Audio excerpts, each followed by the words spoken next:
नमस्कार बाल दोस्तों, कैसे हो आप सब लोग। अगर अभी तक आपने इस चैनल को लाइक शेयर और सब्सक्राइब नहीं किया है तो कर दीजिए ताकि आने वाले सभी वीडियोस की अपडेट आप तक पहुंचती रहे।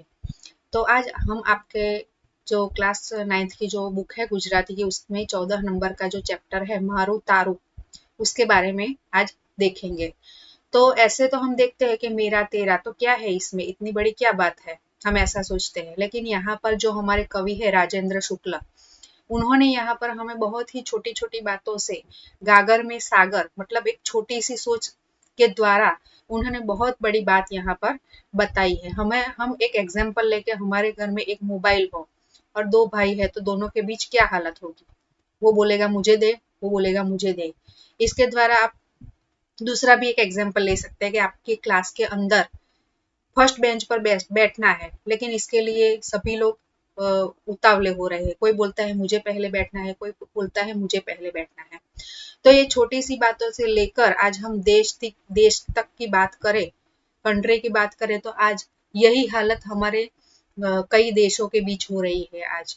तो अगर ये छोटी सी सोच बच्चों की तरह लड़ते झगड़ते सभी है, लेकिन उसके पीछे का जो हार्ट है, उसके पीछे का जो सोच है, वो इतनी बड़ी नहीं होनी चाहिए। मतलब लड़ने झगड़ने के बाद भी हम मिलजुल कर रहे और चीज बांट मिलजुल कर बांट कर उसका उपयोग करें, ऐसी यहाँ पर बात की गई है। तो कभी कभी ऐसा भी होता है कि किसी की खुशी के लिए कुछ खोना भी पड़ता है, तो उसकी भी हमें तैयारी रखनी चाहिए। तो यहाँ पर सबसे पहले तो आपको कवि का नाम राजेंद्र शुक्ल और उसका साहित्य प्रकार गजल, ये दोनों आपको याद रखना है। एग्जाम रिलेटेड आपको साहित्य प्रकार फिल इन द ब्लैंक्स में आ सकता है कि मारू तारू डैश साहित्य प्रकार है तो गजल, या तो फिर मारू तारू जो पोएम है उसके कवि का नाम क्या है, तो राजेंद्र शुक्ल।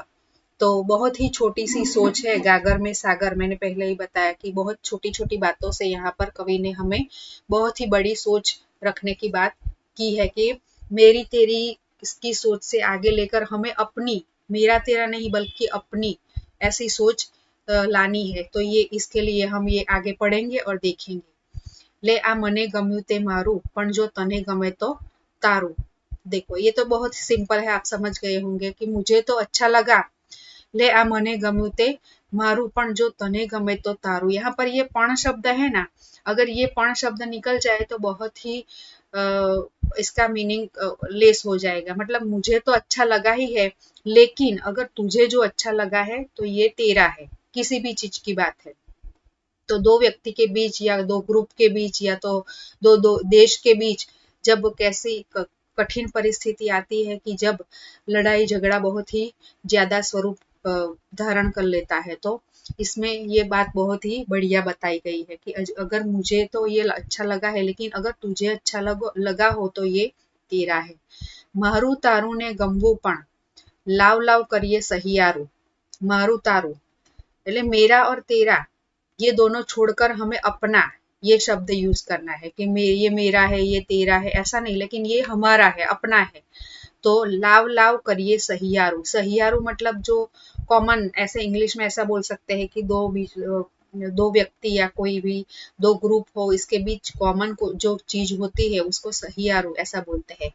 तो सबका कॉमन है ये सब। तो तेरा मेरा छोड़कर हमें क्या करना है, सबको एक समान रखना है। लाव लाव करिए सहियारू, हम दोनों मिलजुल कर रहे और बांट कर ये कर अपना काम करें।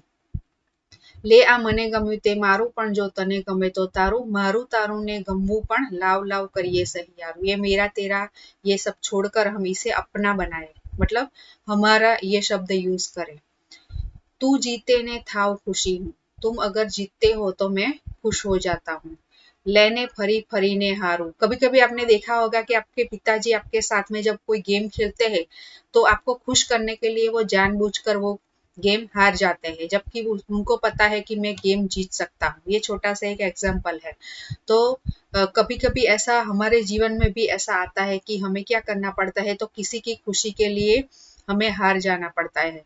तो ये बात यहाँ पर कवि बता रहे हैं कि तू जीते ने थाव खुशी हूँ, लेने फरी फरी ने हारू। तो मैं बार बार मैं हार जाऊंगा, अगर जो तुम्हें खुशी मिल रही है तो मैं हारने के लिए तैयार हूँ।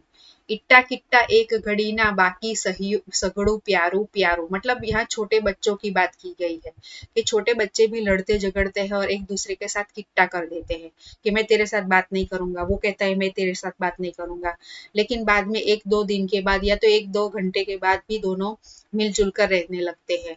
तो इट्टा किट्टा एक घड़ी ना बाकी सगड़ू प्यारू प्यारू, लेकिन उनके झगड़ा भी बहुत ही प्यारा लगता है कि वो लोग झगड़ते हैं फिर भी इतनी दुश्मनी, इतना द्वेष उनके अंदर नहीं होता, दूसरे ही पल वे मिलजुल कर रहने लगते हैं।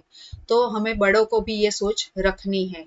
इट्टा किट्टा एक घड़ी ना बाकी सगड़ू प्यारू प्यारू, हंसिए रमिए मीठू लागे, थू आंसू तो लागे खारू, मतलब हम लोग हंसते खेलते हैं तो वो अच्छा लगता है, लेकिन जो दुखी हो जाता है तो वो अच्छा नहीं लगता। थू मतलब ये थूकने वाली बात है, जब हम मुंह से ऐसे थू शब्द निकालते हैं वो थू, आंसू तो लागे खारू, आंसू मतलब जो रोना है वो अच्छा नहीं लगता, वो क्या होता है, वो उससे सब जो माहौल है वो बिगड़ जाता है, किसी के मन को ठेस पहुंचती है, तो जो रोना है वो अच्छा नहीं है, मतलब दूसरे के मन को ठेस पहुंचाना भी अच्छा नहीं है। हंसिए रमिए मीठू लागे, थू आंसू तो लागे खारू, यहाँ पर एक एक शब्द बीच बीच में रखकर कवि ने इतनी बढ़िया तरीके से ये गजल की रचना की है।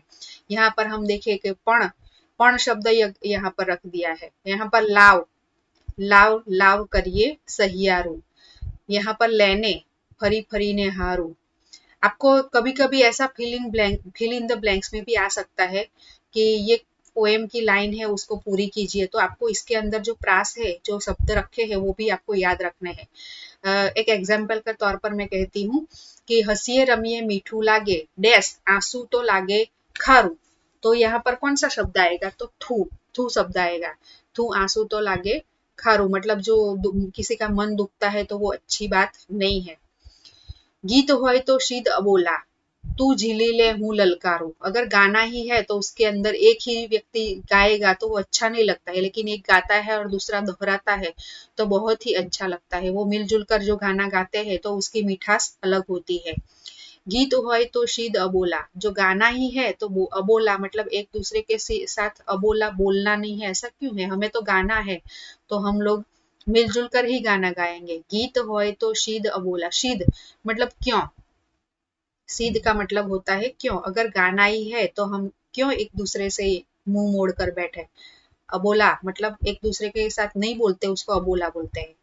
तो गीत होय तो शीद अबोला, तू झीली ले हूँ ललकारू, तू झीली ले मतलब मैं बोलता हूँ तो जो पीछे कोरस ऐसे एक व्यक्ति गाता है और दूसरे पीछे कोरस गाते हैं, ऐसे ही मैं तू झीली ले हूँ ललकारू, मतलब मैं गाता हूँ और तुम पीछे से अपने दोहराओ इसे गीत को।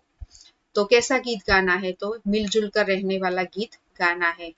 रमिए त्या लग हाथ रमकड़ू, मौज महिषु तारू मारू, मतलब ये खिलौने तो पल भर के लिए है, वो आज खेलेंगे फिर टूट जाएंगे फिर बिखर जाएंगे, लेकिन जो दोस्ती होती है वो कभी भी खत्म नहीं होती। रमिए त्या लग हाथ रमकड़ू, जब तक खेलते हैं तब तक वो अच्छा लगता है, लेकिन बाद में तो क्या बचता है, तो दोस्ती ही बचती है। मौज महिसू मारू तारू, मौज ही जो मजे से रहना है तो उसमें मेरा तेरा क्या करना। तो यहाँ पर गजल संहिता में से, मतलब ये गजल टाइप का ये प्रकार है और उसमें जो हमारे कवि है उन्होंने गागर में सागर बहुत ही छोटी बात बताई है, लेकिन आज हमारे देश के लिए भी ये बहुत ही चिंताजनक विषय है कि लोग एक दूसरे के साथ लड़ते झगड़ते हैं, अपनेपन की भावना किसी के अंदर नहीं रही है, तो उनके लिए भी ये बहुत ही जो सोच बताई गई है बहुत ही बढ़िया है। तो अगर आपको यह पोयम का किसी भी समझ में नहीं आया सेंटेंस तो आप मुझे पूछ तक सकते हैं, और अगर आपको अच्छा लगा हो तो अपने दोस्तों से शेयर कर सकते हैं। Thank you.